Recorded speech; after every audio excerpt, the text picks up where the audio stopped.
Salut les bladers, c'est Ryuk Shinigami. Aujourd'hui, on se retrouve pour une nouvelle vidéo. Il ne s'agit pas d'un unboxing, mais on va dire d'une review de toupie déjà déballée. Donc rien ne va changer par rapport à mes unboxings classiques. C'est juste que c'est une toupie que j'ai récupérée à la Kid Expo, j'avais pas l'emballage avec.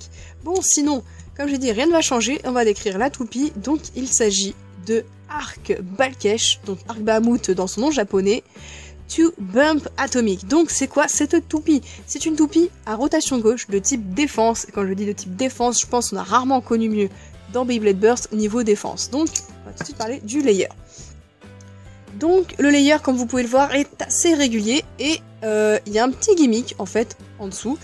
En fait, quand vous allez mettre le disque, quand la toupie va s'exploser progressivement, regardez bien les extrémités. Vous voyez, il y a un petit bouclier vert qui se déploie et c'est censé augmenter la défense. En réalité, la toupie de base est tellement défensive et en plus du fait qu'elle soit rotation gauche, honnêtement, si vous arrivez à l'exploser, je vous appellerai Dieu, voilà, parce que cette toupie est quasi unburstable. Autant la version Takara a vraiment des dents pas terribles au niveau du système de vissage, mais sur la Hasbro, on se retrouve pas avec des pentes si mauvaises que ça. Les pentes sont classiques, donc la toupie a encore une plus grosse résistance au burst.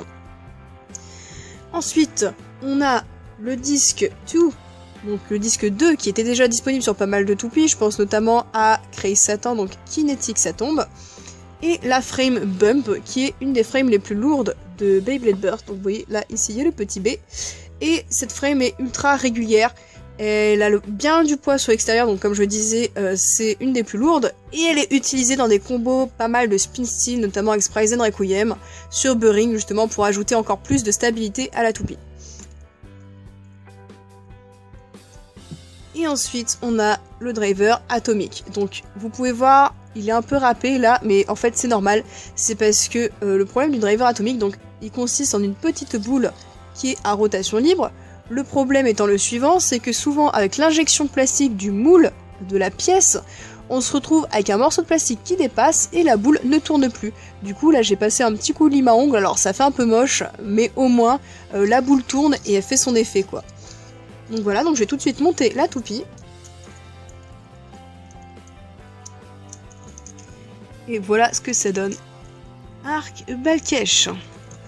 Donc voilà, histoire de comparer, j'ai ramené la version Takara Tomy. Donc à ma gauche la version Hasbro et à ma droite la version Takara Tomy. Donc je n'ai pas mis les stickers puisqu'ils sont assis sur les extrémités, ce qui fait qu'ils vont s'abîmer avec l'usure, donc je tenais pas spécialement à les mettre.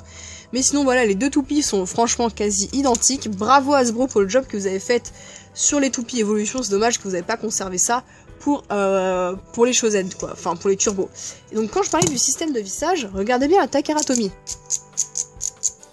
Elle a vraiment un système de vissage très faible et on le voit là, hop. Vous voyez, les dents sont toutes plates. Je ne les vois même pas à la caméra tellement que c'est plat en fait. Donc ça va permettre vraiment que la toupie soit pas trop cheatée. Sauf que de leur côté, Hasbro, ils ont fait un système de vissage quand même assez fort. Donc ce qui s'est passé, c'est qu'au championnat du monde, on a eu une domination du coup de cette toupie là. Vu que elle est très endurante à la base, elle n'explose pas parce qu'elle est assez serrée et qu'elle est à rotation gauche.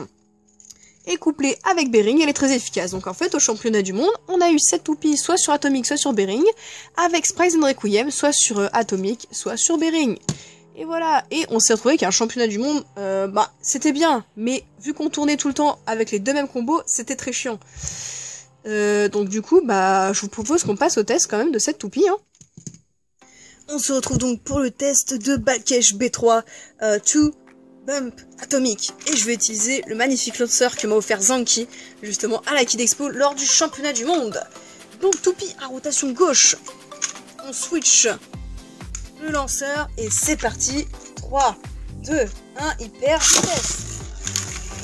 Donc alors ça c'est typique du driver atomique, hein. Quand on lance avec une certaine puissance, la toupie a tendance à partir sur les extrémités mais vient vite se stabiliser au centre en mode endurance défense.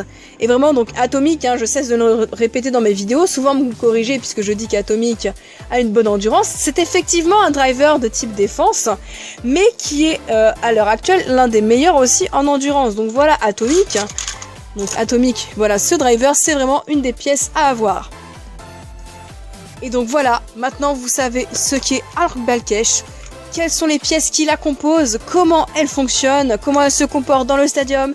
Et moi je vous quitte sur ça, je vous dis à plus les bladers pour de prochaines vidéos.